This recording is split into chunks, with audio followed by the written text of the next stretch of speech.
এটাই হচ্ছে সম্প্রীতি। সকল মতের উপরে, সকল ধর্মের উপরে, বিশ্বাসের উপরে, জাতির উপরে, জাতির প্রতি আমরা যাতে সম্মান প্রদর্শন করতে পারি, সেটা কেন্দ্র থেকে শুরু করে জেলা পর্যায়ে আমরা প্রত্যেকটা রাজনৈতিক দল যাতে এই চর্চাটুকু করতে পারি, সেটার আহ্বান গণসংহতি আন্দোলনের পক্ষ থেকে আপনাদের প্রত্যেকটি রাজনৈতিক দলের নেতাকর্মীদের প্রতি থাকবে। এটাই হচ্ছে আমার আহ্বান। যেটি আমি প্রথমেই বলছিলাম যে আজকে আমাদের বিষয়টাই হচ্ছে আমরা কিভাবে সম্প্রীতি বজায় রাখবো। আমরা একটি দীর্ঘ রক্তক্ষয়ী সংগ্রামের মধ্য দিয়ে আমরা একটি বাংলাদেশ, নতুন বাংলাদেশের দিকে অগ্রযাত্রা করছি। অগ্রযাত্রায় আমরা সামিল হয়েছি।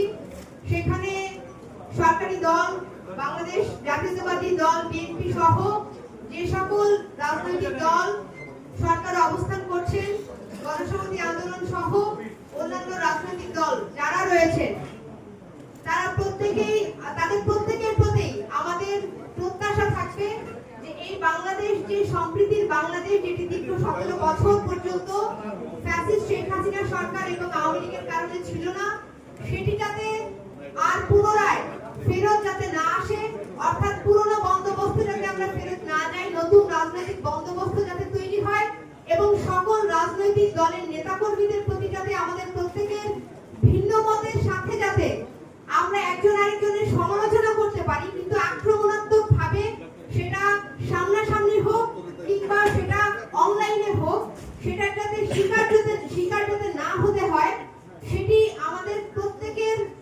পালন করার চর্চা করা হচ্ছে, দায়িত্ব এবং কর্তব্যের মধ্যে পড়ে।